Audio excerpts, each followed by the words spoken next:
नमस्कार दोस्तों, आप सभी का फिर एक बार स्वागत है आपके अपने YouTube चैनल पर। दोस्तों, चैनल को पहले आप सब्सक्राइब कर दें, लाइक कर दें और शेयर कर दें। उसके बाद आप बेल आइकन दबा लें जिससे आपको नोटिफिकेशन मिलता रहे। आज का जो हमारा टॉपिक रहेगा वो रहेगा आपका मनोविज्ञान को लेकर, यानी साइकोलॉजी को लेकर। उसमें जो हमारा साइकोलॉजी के अंदर हमारा जो टॉपिक है मोटिवेशन यानी अभिप्रेरणा। ये दोस्तों यूपी टेट हो या फिर आपका सी टेट हो, यहाँ से जो क्वेश्चन हैं वो हर बार इन एग्जामों में क्या होता है, पूछे जाते हैं। तो शुरुआत करते हैं। सबसे पहले तो दोस्तों आपको ये पता होना चाहिए कि हम मोटिवेशन यानी अभिप्रेरणा को पढ़ने जा रहे हैं, तो इसमें आखिरकार टॉपिक कौन कौन से हैं, क्या हमें पढ़ना है। सबसे ज़्यादा जो महत्वपूर्ण बात ये है कि काफ़ी सारे जो स्टूडेंट हैं वो क्या करते हैं कि महत्वों को पढ़ते हैं, अभिप्रेरणा के जो महत्व हैं उनको पढ़ते हैं। तो आपको ये पता होना चाहिए कि अभिप्रेरणा के अंदर आपको क्या क्या पढ़ना है। तो जिसमें आपको सबसे पहले जो पढ़ना है एग्जाम की दृष्टि से जो इम्पोर्टेंट है वो है अभिप्रेरणा के अर्थ, अभिप्रेरणा की जो परिभाषाएं हैं, जो अलग अलग मनोवैज्ञानिकों ने जो दी हैं वो उन परिभाषाओं के बारे में बात करेंगे। उसके बाद अभिप्रेरणा के जो प्रकार हैं, उसके बाद अभिप्रेरणा की जो विशेषताएं हैं। सबसे ज़्यादा क्वेश्चन इन्हीं विशेषताओं से पूछा जाता है अभिप्रेरणा से, क्योंकि इसमें से इस प्रकार क्वेश्चन आता है कि इनमें से, जैसे आपको 4 ऑप्शन दिए उनमें से पूछा जाएगा इनमें से अभिप्रेरणा की जो विशेषता है वो नहीं है। क्या पूछा जाएगा? नहीं है। मतलब 4 ऑप्शन दिए जाएंगे, वहाँ पर थोड़ी कठिनाई आपके सामने होती है जब प्रश्न में इस तरीके से पूछ लिया जाए कि कौन सा नहीं है। आगे की तरफ हम देखेंगे जो अभिप्रेरणा के जो अभिप्रेरक हैं उनके बारे में देखेंगे। उसके बाद अभिप्रेरणा का जो वर्गीकरण किया गया अभिप्रेरकों का, अलग अलग मनोवैज्ञानिकों ने अलग अलग तरीके से इनका वर्गीकरण किया है अभिप्रेरक का, उनको देखेंगे। देन उसके बाद जो हमारा लास्ट है, मोस्ट इम्पोर्टेंट जो है सिद्धांत, अभिप्रेरणा के जो सिद्धांत हैं। अब आगे की तरफ चलते हैं, शुरुआत करते हैं टॉपिक की। सबसे पहले आपके सामने सबसे पहले दोस्तों हम देखेंगे कि अभिप्रेरणा आखिरकार होती क्या है, उसका क्या अर्थ है। तो ये जो अभिप्रेरणा है इसको इंग्लिश में कहा जाता है मोटिवेशन, यानी मोटिवेशन का ये जो मोटिवेशन है ये इंग्लिश का शब्द है।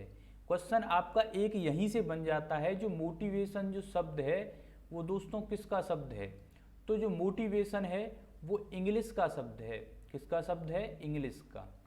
और इस मोटिवेशन की जो उत्पत्ति हुई है वो कहाँ से हुई है? लैटिन भाषा के मोटम, या आपको कहीं कहीं पर देखने को मिल जाएगा मोवेयर। इन दो शब्दों से, ये दोनों जो शब्द हैं लैटिन भाषा के शब्द हैं, और इन्हीं शब्द से मोटिवेशन जो शब्द है उसकी उत्पत्ति हुई है, जिसका अर्थ होता है टू मूव या गति करना, या आप कह सकते हो लक्ष्य प्राप्ति से संबंधित गति। दोस्तों आपको पता है कि इस प्रकार के जो उत्पत्ति है, जैसे साइकोलॉजी है, पर्सनालिटी है, इनकी भी उत्पत्ति इसी प्रकार हुई है। ये शब्द इंग्लिश के हैं लेकिन इनकी जो उत्पत्ति हुई है वो किसी भाषा से, दूसरी भाषा के शब्द से हुई है। तो एक प्रश्न आपका यहीं से बन जाता है कि मोटिवेशन जो शब्द है, यानी मोटिवेशन जो शब्द है इसकी उत्पत्ति किस भाषा के शब्द से हुई है। तो वो किस भाषा के शब्द से हुई है? लैटिन भाषा के से। सबसे पहले आप ये जानिए कि अभिप्रेरणा का जो अर्थ है वो क्या है। दोस्तों आपको पता है कि अभिप्रेरणा और एक होती है प्रेरणा, इन दोनों में क्या डिफरेंस, यानी इसमें इन दोनों में क्या अंतर होता है? इन दोनों में अंतर ये होता है, जो अभिप्रेरणा है ये एक व्यापक शब्द है, व्यापक शब्द है। दूसरी तरफ अगर देखें तो ये जो प्रेरणा है ये सिर्फ एक संकुचित शब्द है। क्या है? एक संकुचित शब्द है। तो जो प्रेरणा है वो किसके अंतर्गत आ जाती है? अभिप्रेरणा के अंतर्गत आ जाती है। दोस्तों अभिप्रेरणा का अर्थ होता है ऐसी आंतरिक बल या ऐसा कोई आंतरिक शक्ति जो लक्ष्य की जो प्राप्ति करने के लिए उत्पन्न होती है, और ये तब तक नहीं रुकती जब तक आप अपने लक्ष्य को क्या कर नहीं लेते, प्राप्त नहीं कर लेते। यानी अभिप्रेरणा हर व्यक्ति के अंदर होती है। जैसे मैं आपको बताऊं, अगर आपका एग्जाम आता है यूपी टेट का, आप क्या करते हो, तुरंत आप बुक लेते हो और बुक लेकर क्या करते हो, आप पढ़ने लग जाते हो। ये क्या है, ये एक आंतरिक शक्ति है। यह व्यक्ति की वो आंतरिक शक्ति होती है, या एक व्यक्ति का वो आंतरिक बल होता है, जिसके माध्यम से व्यक्ति क्या करता है, अपने लक्ष्य को प्राप्त करने की कोशिश करता है, अपने लक्ष्य तक पहुंचने की कोशिश करता है। या हम कह सकते हैं कि लक्ष्य को प्राप्त करने की कोशिश करता है, और ये अभिप्रेरणा तब तक नहीं रुकती है जब तक वो अपने लक्ष्य को क्या नहीं कर लेता है, प्राप्त नहीं कर लेता है। तो ये होता है अभिप्रेरणा का अर्थ। जैसे हम कहें कि अभिप्रेरणा एक ऐसा प्रेरक है या आंतरिक बल है, आप क्या कह सकते हो, अभिप्रेरणा एक ऐसा प्रेरक है या आंतरिक बल या शक्ति है जो व्यक्ति को लक्ष्य की ओर या निश्चित व्यवहार करने के लिए अग्रसर करता है। कहने का मतलब ये है दोस्तों, ये जो अभिप्रेरणा होती है ये आंतरिक होती है, बाह्य नहीं होती। आपको प्रश्न इस प्रकार भी पूछ लिया जाता है कि जो अभिप्रेरणा होती है आंतरिक होती है या बाह्य होती है, तो ये आंतरिक होती है, यानी ये व्यक्ति के अंदर उत्पन्न होती है। जैसे आपका कोई भी परीक्षा होती है तो आपके अंदर एक ऐसा कीड़ा सा उठता है उस समय पर। जैसे आपने देखा होगा कि एग्जाम के या परीक्षा के कुछ ही समय रह गया है, तो तुरंत आपके दिमाग में एक ऐसी आंतरिक बल पैदा होता है कि आप ये सोचते हो कि पेपर के मात्र और मात्र 1 महीना रह गया है। तो वो जो आंतरिक बल उत्पन्न होता है दोस्तों, उसी को बोला जाता है अभिप्रेरणा। अब इस अभिप्रेरणा की अलग अलग जो मनोवैज्ञानिक हैं उन्होंने अलग अलग परिभाषाएं दी हैं। उन परिभाषाओं से सीधा प्रश्न आपसे पूछ लिया जाता है कि ये जो परिभाषा है किस मनोवैज्ञानिक के द्वारा दी गई है। तो आपके सामने ये परिभाषाएं दी हुई हैं। जैसे B.F. स्किनर ने जो परिभाषा जो दी है वो मनोवैज्ञानिक की परिभाषा भी इन्होंने दी है, और कई सारी परिभाषा इन्होंने दी हैं। तो ये एक मनोवैज्ञानिक हैं, इन्होंने ये परिभाषा दी है कि अभिप्रेरणा सीखने के लिए एक सर्वोत्कृष्ट राजमार्ग है। यानी यदि आप सीखने का मतलब क्या है, अधिगम, इसका मतलब क्या होगा, अधिगम। यानी हम कह सकते हैं यदि आप अधिगम करते हो तो उस अधिगम के लिए आपको किसकी जरूरत है, अभिप्रेरणा की जरूरत है, यानी मोटिवेशन की जरूरत है। तो उसके लिए सर्वोत्कृष्ट जो मार्ग है, जो राजमार्ग है, वो क्या है, अभिप्रेरणा है। क्या है, अभिप्रेरणा। अगर आपके पास अभिप्रेरणा नहीं है तो आपका अधिगम जो है पूर्ण तरीके से नहीं हो पाएगा। ये कहा है B.F. स्किनर ने। तो ये जो परिभाषा है किसके द्वारा दी गई है, B.F. स्किनर के द्वारा। सर्वोत्कृष्ट राजमार्ग, आप इसको किस तरीके से याद, आपको पता है सर्वोत्कृष्ट राजमार्ग यानी अधिगम जो है वो किस पर खड़ा है, राजमार्ग पर खड़ा है। तभी आपको किसके जरिए खड़ा है, अभिप्रेरणा के जरिए खड़ा है। तो आप इसको याद रखना कि B.F. स्किनर ने कि इसको इस तरीके से याद रख सकते हैं, ये जो नर है, नर कहाँ चलते हैं, नर चलते हैं आपका राजमार्ग पर। कहाँ चलते हैं, राजमार्ग पर नर चलते हैं। इस तरीके से आप इसको याद रख सकते हो। जो दूसरी परिभाषा दी है दोस्तों, वो दी है मैकडोनाल्ड ने। और मैकडोनाल्ड ने क्या कहा है, अभिप्रेरणा व्यक्ति के अंदर ऊर्जा परिवर्तन है। क्या है, ऊर्जा का परिवर्तन, जो हमने शुरुआत में पढ़ लिया था। क्या है कि जो अभिप्रेरणा होती है वो क्या होती है, परिवर्तनशील होती है। ये व्यक्ति के अंदर क्या है, एक ऊर्जा उत्पन्न होती है, और वो ऊर्जा तब तक खत्म नहीं होती है जब तक ये इसमें क्या नहीं हो जाता है, परिवर्तन नहीं हो जाता है। यानी वो ऊर्जा आपके अंदर उत्पन्न होगी, और वो ऊर्जा क्या करेगी, जैसे आपकी परीक्षा आ रही है तो वो ऊर्जा उस परीक्षा को पढ़ने में क्या हो जाएगी, परिवर्तन हो जाएगी। उसी को क्या कहा जाता है, अभिप्रेरणा। ये किसने कहा है, मैकडोनाल्ड ने। आप इसको किस तरीके से याद रख सकते हो कि मैकडी, यानी जो मैकडोनाल्ड यानी मैकडी और मैकडी में जाने के लिए जब जाते हो आप तो वहाँ पर कुछ खाते हो, तो जब खाते हो तो आपके अंदर क्या आती है, ऊर्जा उत्पन्न होती है। खाने से क्या हो, मैकडी में खाने से ऊर्जा उत्पन्न होगी। तो आप इसको इस तरीके से याद रख सकते हैं। तीसरी जो परिभाषा दी है वो दी है क्रैच एवं क्रैचफील्ड ने। बहुत ही इंपॉर्टेंट परिभाषा है।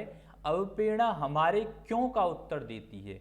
जैसे मैं कहूँ आपसे कि आप परीक्षा में क्यों बैठ रहे हो, किसी परीक्षा को आप क्यों दे रहे हो, तो इसका उत्तर देती है कि हम परीक्षा में इसलिए बैठ रहे हैं क्योंकि हमें एक शिक्षक भर्ती में क्या चाहिए, एक शिक्षक भर्ती में अपना एक पद चाहिए।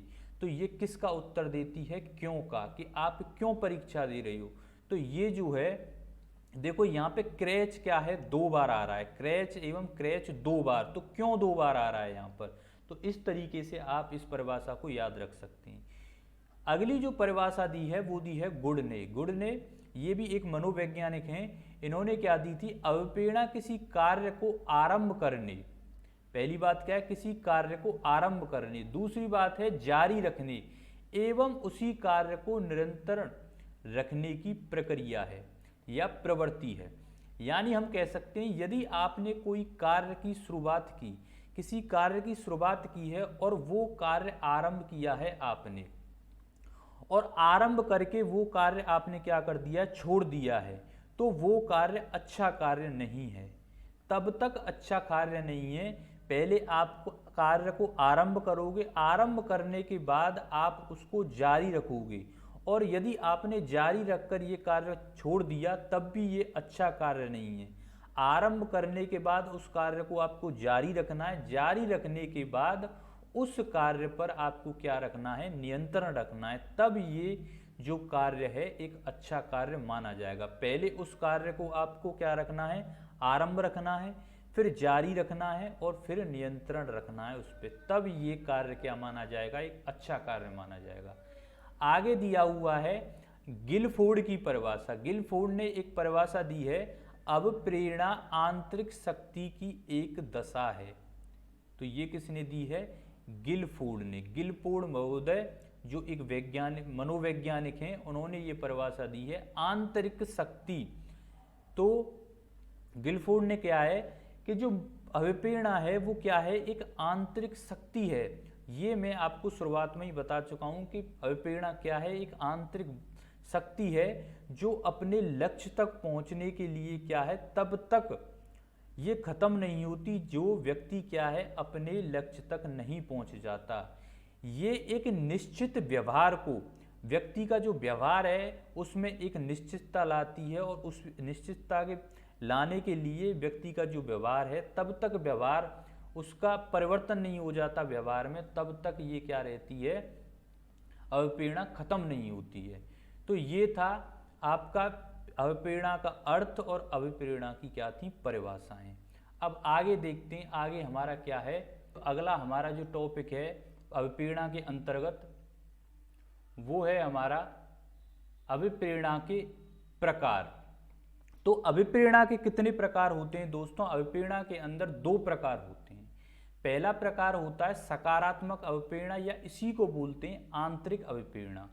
दूसरा जो प्रकार है दोस्तों वो है नकारात्मक अभिप्रेरणा, या इसी को हम बोलते हैं बाह्य अभिप्रेरणा। तो अभिप्रेरणा के कितने प्रकार होते हैं, 2 प्रकार होते हैं, ये आपको याद रखना है। अब देखो सकारात्मक अवप्रेरणा क्या होती है और आंतरिक अवप्रेरणा क्या होती है। बालक के अंदर स्वतः उत्पन्न होने वाली अवप्रेरणा, या आप कह सकते हो, आप यूं कह सकते हो कि अगर आपके अंदर स्वयं ही क्या हो जाए, एक अवप्रेरणा उत्पन्न हो जाए। जैसे आपका कोई परीक्षा आने वाली हो और आपके अंदर खुद ही आप क्या करने लग जाओ, उस परीक्षा की तैयारी करने लग जाओ, तो ये क्या होती है, एक सकारात्मक अवप्रेरणा होती है। या व्यक्ति के अंदर स्वतः उत्पन्न होने वाली अवप्रेरणा वो क्या कहलाती है, सकारात्मक या आंतरिक अवप्रेरणा। जैसे ये जो है सकारात्मक अवप्रेरणा, ये किस तरीके से एक व्यक्ति या एक बालक के अंदर उत्पन्न की जा सकती है, ये शिक्षक द्वारा उत्पन्न की जाती है। किस तरीके से की जाती है कि शिक्षक क्या करेगा, वाद विवाद करवाएगा, या दो बालक हैं या दो विद्यार्थी हैं, उनके बीच में वाद विवाद करवाएगा और उनके लिए कुछ पुरस्कार रखेगा कि इस प्रतियोगिता या वाद विवाद में जो विद्यार्थी जीतेगा उसको क्या दिया जाएगा, पुरस्कार दिया जाएगा, या उसको किसी प्रकार का आपको उसको क्लास में मॉनिटर बनाया जाएगा। इस तरीके से शिक्षक क्या करेगा कि एक विद्यार्थी के अंदर अभिप्रेरणा का क्या करेगा, उत्पन्न करेगा। उसके बाद विद्यार्थी में क्या होती चली जाती है, स्वतः उत्पन्न हो जाती है क्या, अभिप्रेरणा। प्रतियोगिता करवा सकता है और किसी भी तरीके के आयोजन करवा सकता है। जैसे आप देखते हो कि जो हमारे स्कूल होते हैं, विद्यालय, उनमें क्या करते हैं, जो शिक्षक होते हैं वो अनेक प्रकार के आयोजन कराते हैं। जैसे अनेक प्रकार की दौड़ या लंबी कूदें या स्पोर्ट्स के तमाम तरह के जो आयोजन कराए जाते हैं, वो एक विद्यार्थी में क्यों कराए जाते हैं, क्योंकि विद्यार्थी के अभिप्रेरणा को उत्पन्न करने के लिए। उसके बाद उसमें वो क्या होने लगती है, स्वतः उत्पन्न होने लगती है। और नकारात्मक अभिप्रेरणा क्या होती है दोस्तों, नकारात्मक अभिप्रेरणा वो होती है जो किसी दूसरे व्यक्ति या अन्य व्यक्ति के द्वारा उत्पन्न की जाए, जो किसी बालक में बाह्य रूप से उत्पन्न होने वाली अभिप्रेरणा, या आप कह सकते हो किसी भी दूसरे व्यक्ति द्वारा उत्पन्न की जाए, किसी दूसरे व्यक्ति द्वारा उत्पन्न की जाए बालक में अभिप्रेरणा, उसको कहा जाता है नकारात्मक अभिप्रेरणा। और ये जो अभिप्रेरणा है ये सर्वोत्तम क्या है, सर्वोत्तम। इन दोनों में सर्वोत्तम कौन सी है, तो ये है सकारात्मक अभिप्रेरणा, क्या कहलाई जाएगी, सर्वोत्तम अभिप्रेरणा कहलाई जाएगी। इसमें क्या होता है, इसमें नकारात्मक अभिप्रेरणा में क्या होता है, इसमें नकारात्मक पुनर्बलन देकर, नकारात्मक या सकारात्मक पुनर्बलन देकर यहाँ पे अभिप्रेरणा क्या की जाती है, उत्पन्न की जाती है। किसके द्वारा, शिक्षक के द्वारा या किसी व्यक्ति के द्वारा। यहाँ पे हो सकता है, यहाँ ये पुरस्कार क्या है, ये सकारात्मक पुनर्बलन है। और उसी तरीके से अगर शिक्षक दंड या भय से इनमें क्या करता है, नकारात्मक अभिप्रेरणा उत्पन्न की जाती है इस तरीके से। तो ये थे अभिप्रेरणा के दो प्रकार। दोस्तों आगे देखते हैं हम क्या है अगला जो हमारा इसी अभिप्रेरणा के अंतर्गत क्या है, अभिप्रेरणा की विशेषताएं। यहाँ से अक्सर कर जो है प्रश्न पूछा जाता है। दोस्तों मैं आपको बताना चाहता हूँ अभिप्रेरणा के अंदर जितने भी क्वेश्चन पूछे जाते हैं वो कैसे पूछे जाते हैं, अवबोध के आधार पर, यानी समझ के आधार पर यहाँ से प्रश्न पूछे जाते हैं, ज्ञान के आधार पर प्रश्न पूछे जाते हैं। जैसे अभी हम यहाँ देखते हैं कि अभिप्रेरणा की जो विशेषताएं हैं, जैसे अभिप्रेरणा अधिगम का एक मुख्य चालक है। हमने ये शुरुआत में पढ़ा था कि यदि किसी अधिगम में व्यक्ति के अंदर किसी अधिगम में अभिप्रेरणा नहीं है तो वो अधिगम क्या नहीं माना जाता, पूर्ण अधिगम नहीं माना जाता। क्या नहीं माना जाता, पूर्ण अधिगम नहीं माना जाता। तो इसी तरीके से हम कह सकते हैं अभिप्रेरणा अधिगम का मुख्य क्या है, चालक है। या आप कह सकते हो अभिप्रेरणा क्या है, अधिगम का हृदय है, या पथ प्रदर्शन है, या सर्वोत्तम सोपान है, या सर्वोत्तम राजमार्ग है। ये हमने देखा था, किसने कहा था, B.F. स्किनर ने, कि अभिप्रेरणा क्या है, अधिगम का एक सर्वोत्तम या सर्वोत्कृष्ट राजमार्ग है। तो अभिप्रेरणा अगर नहीं होगी अधिगम में तो वो क्या नहीं माना जाएगा, सर्वोत्तम अधिगम नहीं माना जाएगा। तो ये विशेषता होती है अभिप्रेरणा की। दूसरी जो विशेषता है, अभिप्रेरणा में व्यक्ति का व्यवहार लक्ष्य से निर्देशित, लक्ष्य से उन्मुख होता है। या हम यूं कह सकते हैं अभिप्रेरणा में व्यक्ति का जो व्यवहार है वो लक्ष्य से उन्मुख, आप कह सकते हो कि एक ये बालक है, क्या है, एक ये बालक है और यहाँ पर एक ये पेड़ है और इस पेड़ पर क्या लगे हुए हैं, फल लगे हुए हैं। तो इस फल को तोड़ने के लिए बालक क्या करेगा, अनेक क्रियाएं करेगा। पहले इसने क्या देखा, फल देखा। फल देखने के बाद ये क्या करेगा, पेड़ के पास जाएगा और इस पर चढ़ेगा या नीचे से इसको तोड़ने की कोशिश करेगा। तो ये एक बालक है। इस तरफ एक दूसरा बालक है। दूसरा बालक क्या है कि इसको सिर्फ और सिर्फ क्या दिख रहा है, फल। और ये क्या करेगा, ये क्रिया न करके ये सीधा किसके प्रति उन्मुख होगा, ये उस फल के प्रति उन्मुख होगा सीधे, और ये अनेक क्रियाएं करेगा, लेकिन ये जो बालक है क्रिया न करके सीधे फल की तरफ क्या करेगा, उन्मुख करेगा।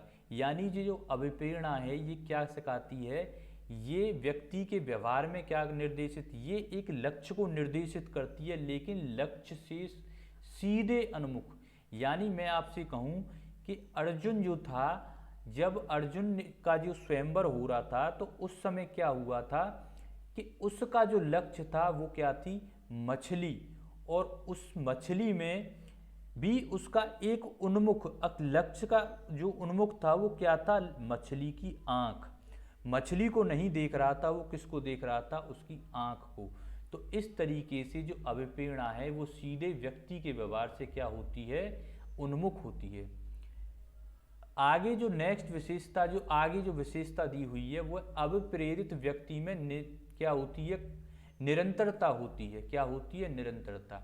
जो व्यक्ति अभिप्रेरित होगा, जो बालक अभिप्रेरित होगा, स्वतः ही अभिप्रेरित होगा, वो उसके अंदर क्या होगी, निरंतरता। यानी किसी परीक्षा, आगे कोई परीक्षा आ रही है तो उस परीक्षा की तैयारी करने के लिए वो क्या रहेगा, निरंतर रहेगा। यानी वो रोज उस परीक्षा की क्या करेगा, धीरे धीरे करके तैयारी करेगा। इसको कहते हैं निरंतरता।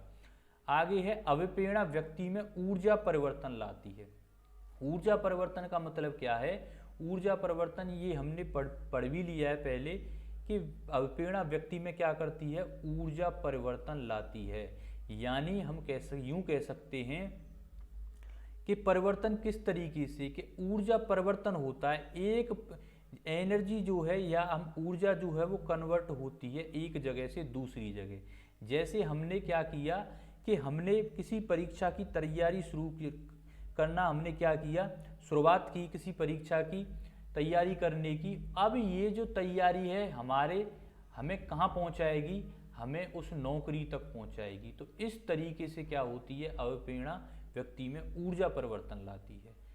अभिप्रेरित व्यवहार में व्यक्ति चयनात्मक क्रिया करता है। चयनात्मक मतलब जो व्यक्ति क्या होगा, अभिप्रेरित होगा, वो व्यक्ति क्या करेगा, जो भी क्रियाएं करेगा उनको चयन करके करेगा।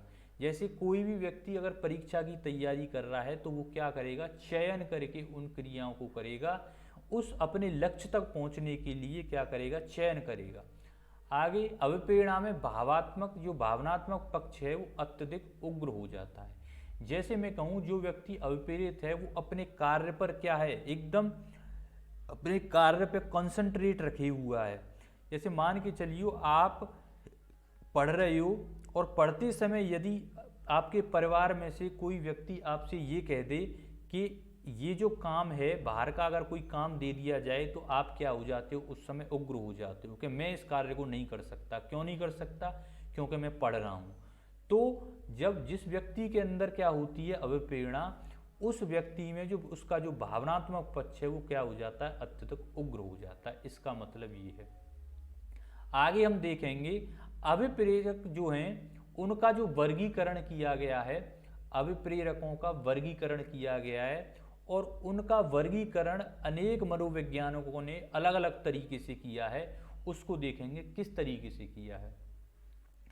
जैसे आपके सामने दिया हुआ है अभिप्रेरकों का वर्गीकरण किस तरीके से। जैसे एक मनोवैज्ञानिक हैं जिनका नाम है एब्राहिम मैस्लो। तो एब्राहिम मैस्लो के अनुसार जो अभिप्रेरकों का किस तरीके से वर्गीकरण किया गया है, तो उसका वर्गीकरण किया गया है। अब्राहिम मैस्लो जी थे, इन्होंने दो तरीके से बताया है। जो अभिप्रेरक हैं उनको दो तरीके से वर्गीकृत किया जा सकता है या विभाजित किया जा सकता है। एक तो जन्मजात होते हैं अभिप्रेरक, और एक कैसे होते हैं, अर्जित होते हैं। इन्होंने कहा है अभिप्रेरक जो है व्यक्ति के अंदर दो तरीके से होते हैं, एक जन्मजात होते हैं, एक अर्जित होते हैं। यहाँ से प्रश्न बहुत पूछे जाते हैं, ये बहुत ही ज़्यादा महत्वपूर्ण है। एक विशेषता और एक ये वाला जो टॉपिक है अभिप्रेरणा के अंतर्गत, इनमें से बहुत सारे प्रश्न पूछे जाते हैं, जन्मजात और अर्जित। जन्मजात कौन से होते हैं, जैविक कौन से होते हैं, जो हमारे शरीर से जुड़े होते हैं, जैसे भूख प्यास नींद जो भी है, ये क्या होते हैं, जन्मजात होते हैं। अर्जित कौन से होते हैं, अर्जित जो समाज के द्वारा, जो व्यक्ति के द्वारा जो समाज से अर्जित किए जाते हैं, वो होते हैं जैसे प्रतिष्ठा, पुरस्कार, सम्मान, इस तरीके के ये क्या होते हैं, ये व्यक्ति क्या करता है, इनको समाज में जाकर इनको क्या करता है आपका, अब इनको लेता है, इनको क्या करता है, अब एक तरीके से आप कह सकते हो कि जो अर्जित हैं इनको समाज में जाकर व्यक्ति अर्जित करता है। लेकिन जो जन्मजात होते हैं वो कैसे होते हैं, भूख, प्यास, नींद, ये क्या होती हैं, जन्मजात होती हैं। उसी प्रकार एक है थॉमस, आप इसको याद रख सकते हो अथॉम, इस तरीके से अथॉम।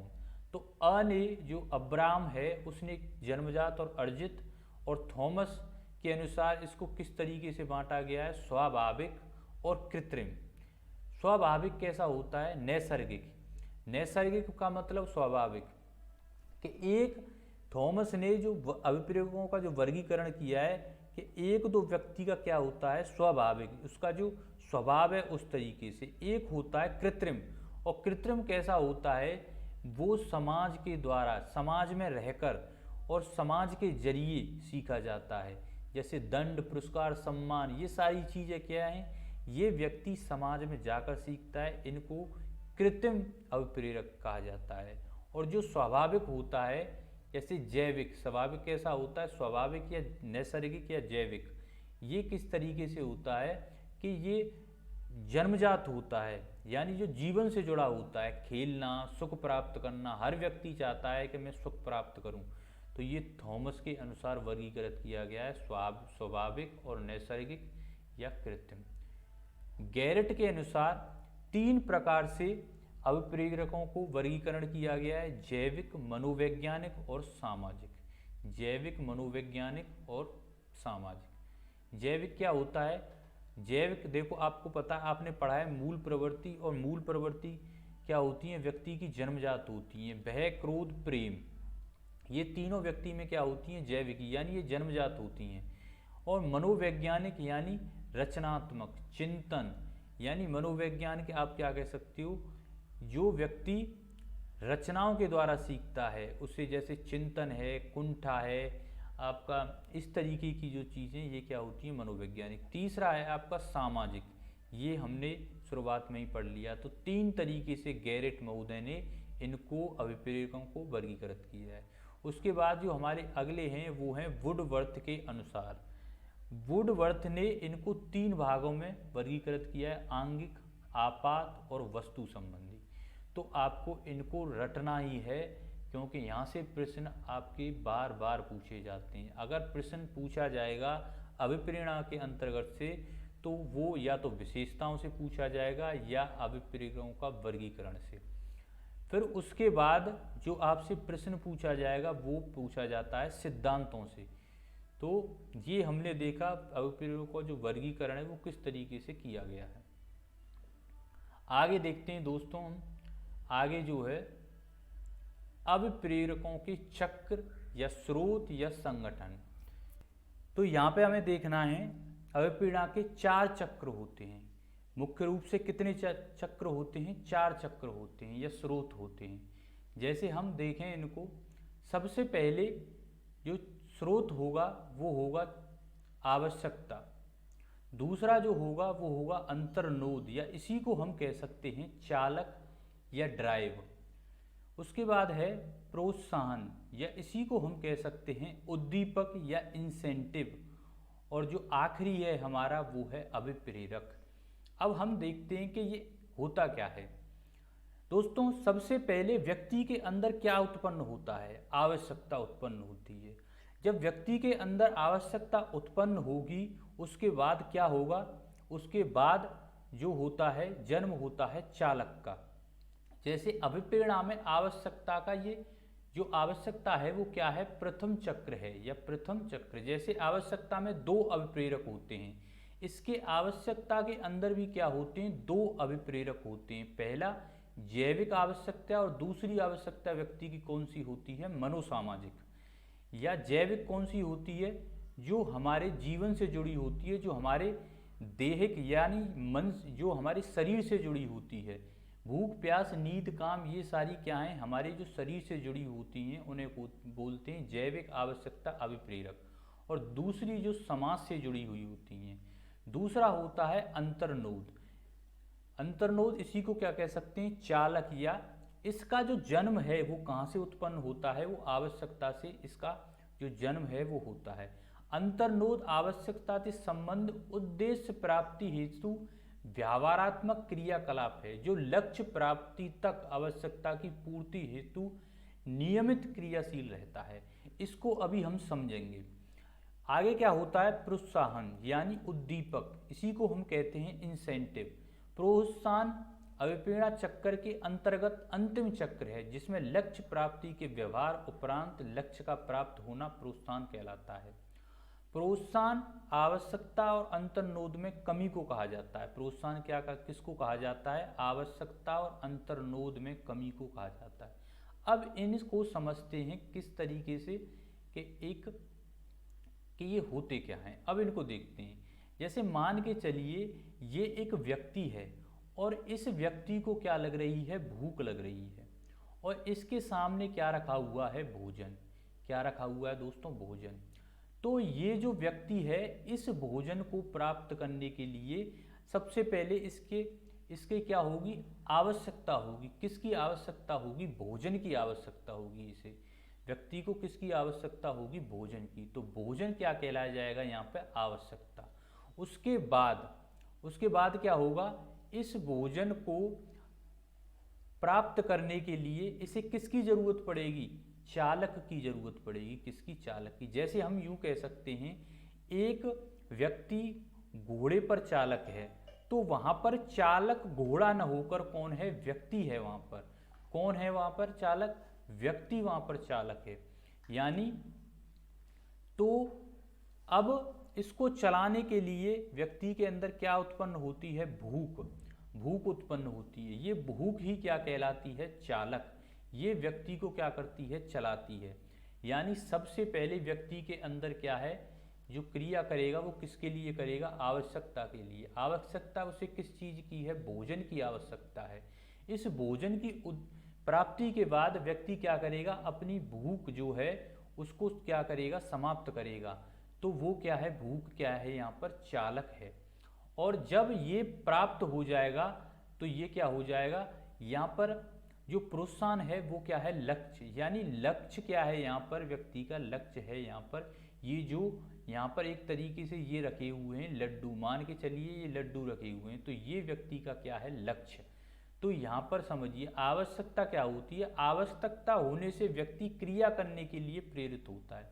जब व्यक्ति को किसी भी चीज की आवश्यकता होगी तब व्यक्ति क्या करेगा, क्रिया करेगा। समझ रहे हो। तो यहाँ पर आवश्यकता किस चीज की है, भोजन की है, पानी की है। और हरेक चालक या ड्राइव या अंतर्नोद के साथ प्रत्येक आवश्यकता के साथ क्या जुड़ा होता है, एक चालक जुड़ा होता है। तो यहाँ पर चालक क्या है, भूख और प्यास। भूख और प्यास क्या है, यहाँ पर चालक है। अब उसके बाद जब चालक को मिल जाता है भूख और उसकी प्यास जो है वो शांत हो जाती है, तो ये लक्ष्य की ओर दौड़ता है। यानी जो अंतिम चक्र होता है, जैसे प्रोत्साहन क्या है, अंतिम चक्र। चालक भोजन की प्राप्ति पर शांत हो जाता है। जब उसे भोजन की प्राप्ति हो जाती है, यानी उसे लक्ष्य क्या था उसका, ये लक्ष्य था ये लड्डू, यानी ये भोजन उसका क्या था, लक्ष्य। जब इसको ये प्राप्ति हो जाती है तो वो क्या होता है, प्रोत्साहन। और लास्ट में हमारा जो अंतिम है वो है अभिप्रेरक। और जो अभिप्रेरक है वो क्या होता है, आवश्यकता, चालक और प्रोत्साहन, इन तीनों की जब पूर्ति हो जाती है तो वो क्या कहलाता है, अभिप्रेरक।